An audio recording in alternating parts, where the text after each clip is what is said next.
आ, नमस्कार सबैजनालाई। म चाहिँ अहिले बुटोलबाट चाहिँ बोलिरहेको छु। सानोतिनो केही धार्मिक ज्ञानहरू लिएर। मानिसको जीवनमा मानिसहरूले चाहिँ धेरैले चाहिँ सफलता हासिल गर्नुहुन्छ र कसैले चाहिँ सफलता प्राप्त गर्न सकिँदैन। गर्दा गर्दै कसैको चाहिँ बिचैमा टुटिन्छ र कसैको चाहिँ अचानक गर्दै चाहिँ नि उसले सफलता पनि पाइहाल्छ है। मैले कुरा गर्न खोजेको के हो भने एउटा मान्छेले एउटा सङ्घर्ष र मेहनत गरेर चाहिँ नि केही मैले सफलता चाहिँ नि पाउनुपर्छ भन्ने हिसाबले सफलताको लागि केही न केही मानिसहरू चाहिँ नि आफ्नो इच्छा चाहना अनुसार ऊ निरन्तर बगिरहेको हुन्छ। त्यो विषयमा चाहिँ म बोल्न खोजेको छु र मानिसहरूले सफलता प्राप्त किन गर्न सक्दैन भन्ने विषयमा चाहिँ म बोल्न खोजेको छु। सफलता भनेको चाहिँ नि के हो त भन्दाखेरि सफलता भनेको हरेक चुनौतीहरूलाई पार गर्न सक्ने र पार गर्न सकेपछि बल्ल मात्र उनले सफलता प्राप्त गर्न सकिने छ है। र एउटा जिन्दगीमा दुईवटा चाहिँ कुरा छ। मानिसहरूले चाहिँ नि दुईवटा कुरामा एउटा कुरा मानिसको चाहिँ नि जन्मैदेखि लेखेर उनलाई चाहिँ नि त्यो उनले चाहेको जीवनलाई चाहिँ नि उसले सानैदेखि पछ्याएर आएर त्यो चिजमा चाहिँ नि सफलता हुने ऊ पहिल्यै निश्चित निर्धारण जन्मिनुभन्दा अगाडि नै उसलाई चाहिँ त्यो हुनै पर्ने भनेर चाहिँ त्यो उसको चाहिँ नि भाग्यमा त्यसले लेखेर आएको हुन्छ। अर्को कुरा चाहिँ दोस्रो कुरा हो। दोस्रो कुरा चाहिँ के हो भने हामीले हाम्रो भाग्यमा नभए तापनि हामीले चाहिँ नि आफ्नो निरन्तर कर्मद्वारा कर्म गरेर चाहिँ उसलाई चाहिँ नि म सफलता गर्छु, सफलता चाहिँ हासिल प्राप्त गर्छु भन्ने धेरै मान्छेहरूले चाहिँ नि त्यो चाहना राख्छन्। त्यो चाहनालाई सफलता प्राप्त गर्नको निमित्त त्यसमा चाहिँ धेरै बाधाहरू अवरोधहरू धेरै चाहिँ नि समस्याहरू चाहिँ त्यसलाई चुनौतीहरू धेरै आइरहेको हुन्छ।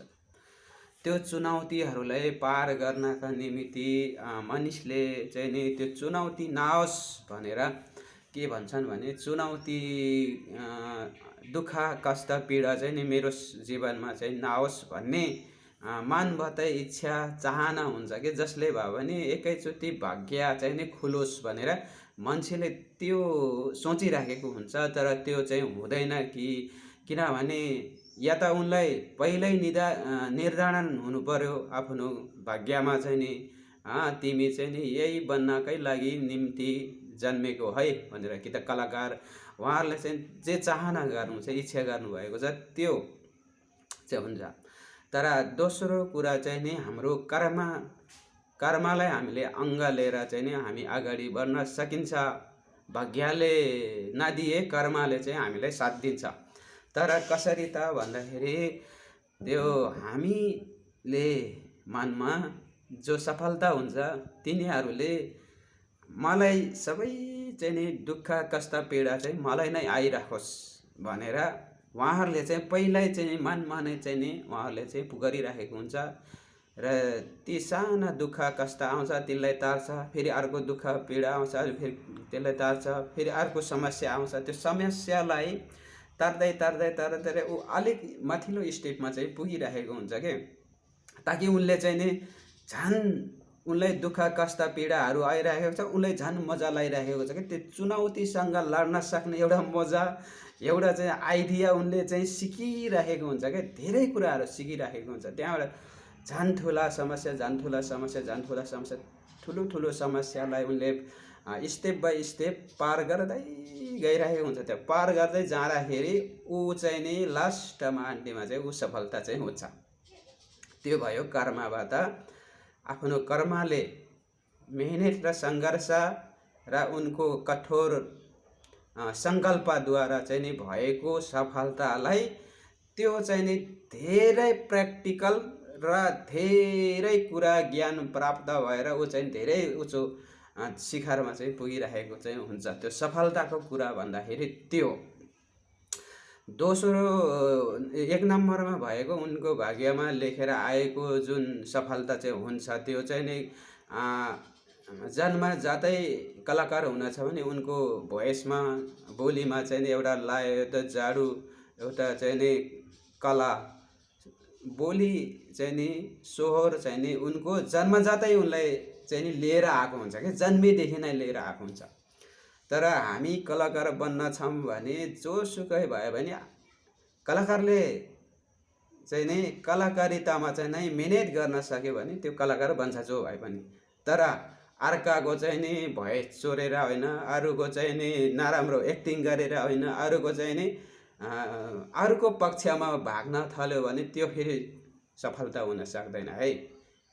अरूको विषयमा अरूले चाहिँ जे गर्यो त्योतिर चाहिँ नि अरूको भोइसतिर अरूको लयतिर चाहिँ जान थाल्यो भने त्यो सफलता हुँदैन। त्यो एक दिन चाहिँ नि गिर्छ र आफू भित्रको आफ्नो शरीरको जस्तो स्वर छ त्यही स्वरलाई नै नेचुरल स्वरलाई नै निखार्दै चाहिँ नि तिनले त्यसलाई नै चाहिँ आफ्नो स्वरलाई नै मिठो बनाउने हो भन्ने त्यो सफलतातिर लाग्यो भने आफ्नो बोलीलाई आफ्नो भोइसलाई नै चाहिँ निखार्दै चाहिँ नि राम्रो एउटा आफ्नो प्रयासले आफ्नो सङ्घर्षले आफ्नो मेहनतले चाहिँ नि त्यो एउटा आफूले गरेको चाहिँ भोइसको चाहिँ नि त्यो रियाजमालाहरू अथवा आफूले कसरी चाहिँ नि सकिन्छ त्यो आफ्नो स्वरलाई मिठो बनाउने र राम्रो बनाउने भन्नेतिर लाग्यो भने त्यो सफल हुन्छ एक दिन।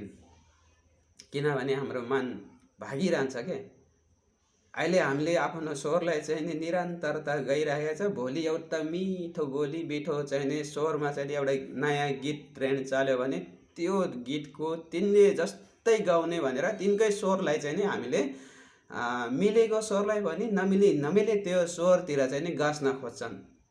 त्यही भएर हामी सफल हुनको लागि अरूको देखासिखीमा अरूको उसमा चाहिँ होइन, देखासिखी चाहिँ नि हामीले प्र्याक्टिसमा चाहिँ गर्न सक्ने खोज्ने चाहिँ हुनुपर्छ। तर स्वयं हामीमा भएको जुन जस्तै हामीलाई जसरी हाम्रो शरीरमा जे छ जस्तो छ त्यसलाई चाहिँ नि निखार्दै लाँदाखेरि लाग्यो भने बल्ल एक दिन चाहिँ नि सफलता चाहिँ हुन्छ। तर अरूको एक्टिङमा अरूको चाहिँ नि जस्तै गर्न खोज्यो भने त्यो चाहिँ हुँदैन। किनभने तपाईँले दाहिने हातले भात खानुहुन्छ भने अरू कसैले चाहिँ दाउरे हातले पनि खाना खाइन्छ। तर दाउरे हातले खाना खाएको मान्छे देखेर मैले पनि दाउरे हातले खायो भन्न खोज्नुभयो भने त्यसमा धेरै झन् प्र्याक्टिस लिइराख्नुपर्छ। त्यो दाउरे हातले खाना खोज्दा चाहिँ तपाईँको चाहिँ 1 वर्ष चाहिँ बित्छ। तपाईँले दाहिने हातले सजिलैसँग खाना खान सक्नुहुन्छ। तर देब्रे हातले अर्को मान्छेले चाहिँ देब्रे हातले खायो भनेर त्यही देब्रे हातले खाने चिजलाई चाहिँ तपाईँले दाहिने हात छोडेर देब्रे हाततिर लागेर अब म पनि देब्रे हातले खान्छु भन्न थाल्यो भने फेरि 1 वर्ष चाहिँ नि त्यतिकै लाग्छ। त्यही भएर तपाईँकोमा जे जस्तो तपाईँले दोहोरिन्छ अनि त्यसलाई चाहिँ नि एउटा निखार्दै लाने हो। र असफलता हुनुको मूल कारण चाहिँ नि के हो भने हामी दुःख समस्या बाधा अवरोधहरू आउँछ त्यसमा चाहिँ हामीले चाहिँ नि त्यसलाई चाहिँ नि हामी त्यसमा तर्न सक्दैन। किनभने हामी पहिल्यै मनबाट नै हुन्छ कि धेरै हाम्रो जीवनमा चाहिँ नि सुखै सुख आओस्, धन सम्पत्ति होस्, ज्ञान होस्, धेरै चाहिँ हामीले त्यो सोचिरहेको। तर हामी सफलता हुनको निम्ति हामीलाई समस्या आउनुपर्छ, बाधा अवरोधहरू आउनुपर्छ र ती बाधा अवरोधलाई चाहिँ नि एक गरेर पन्छ्याउँदै र त्यो बाधासँग चाहिँ नि कसरी चाहिँ नि समस्या आउँछ त्यसको समस्याको समाधान गर्न कसरी भनेर त्यो समाधान गर्दै जाँदाखेरि त्यो एउटा समाधान पार गरे फेरि अर्को समस्या आइहाल्छ। मान्छे हो किनभने जीवनमा हरेक किसिमको चाहिँ नि समस्याहरू चाहिँ आइरहन्छ मान्छेलाई। कहिले आर्थिक अवस्था, आर्थिक हिसाबले, कहिले चाहिँ के हिसाबले चाहिँ समस्याहरू चाहिँ आइरहन्छ।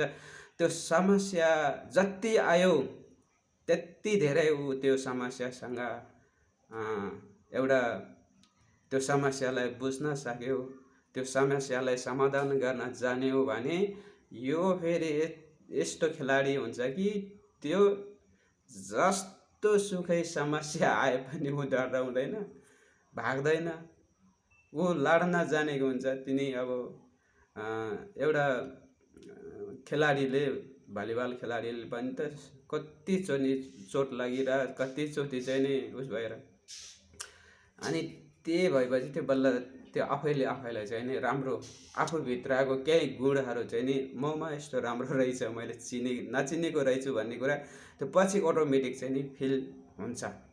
त्यो फिललाई तपाईँहरूले चाहिँ नि गराउनुपर्छ, गर्नुपर्छ। हाम्रो देशमा, नेपालमा चाहिँ अहिले धेरै मान्छेहरू चाहिँ असफल भइरहेको र समस्याबाट दूर भागिरहेको त्यो चाहिँ छ। तर हामी चाहिँ नि के भन्छ भने समस्या जति छ सबै म माथि आओस्, मैसँग आओस् समस्याहरू, त्यो समस्यासँग मैले मजाले केलाएर हेरेर त्यसलाई चाहिँ नि सही र गलत छुट्याएर त्यसलाई छुट्याउँदै चाहिँ नि हामी चाहिँ नि बल्ल एक दिन दिमागलाई चाहिँ नि फिल्टर गरेको जस्तै छ्याङ्ग चाहिँ हुन्छ। त्यो भइसकेपछि बल्ल मात्र चाहिँ सफलता चाहिँ हुन्छ। ल, धन्यवाद। मेरो चाहिँ नि भनाइ यति नै। तपाईँहरूलाई चाहिँ सानो टिप्स दिएको छु।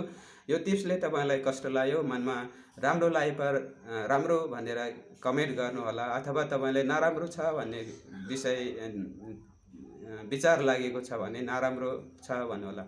तर तपाईँको मनमा जे लागेको छ त्यही चाहिँ लेख्नु होला, गलत चाहिँ नलेख्नु होला। किनभने तपाईँले राम्रो छ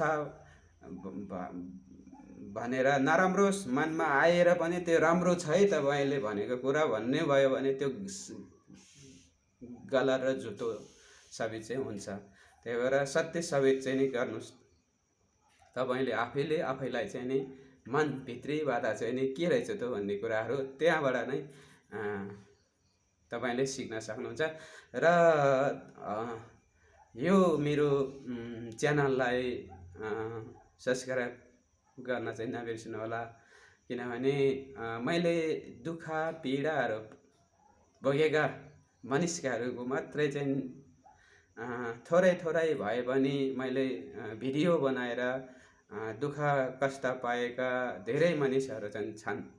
त्यस उहाँहरूको लागि एउटा टिप्सहरू चाहिँ नि म दिनदिनै चाहिँ लिएर आउने आजबाट चाहिँ नि निधो गरेको छु। त्यसै कारणले मेरो यो युट्युब च्यानललाई चाहिँ सब्सक्राइब गरेर अल नोटिफिकेसनमा चाहिँ नि अल नोटिफिकेसनमा चाहिँ क्लिक गर्नुहोस्। अनि त्यसपछि लाइक चाहिँ नि अब तपाईँले मन परे लाइक गर्नुहोस्, नपरे नगर्नु होला भन्ने म भन्न चाहन्छु। किनभने तपाईँको मनले मन नपरेको चिजलाई चाहिँ तपाईँले लाइक नगर्नुहोस्, केही फरक पर्दैन। तर सब्सक्राइब चाहिँ नि गरिराख्नु होला है। हस्त, धन्यवाद। जय नेपाल।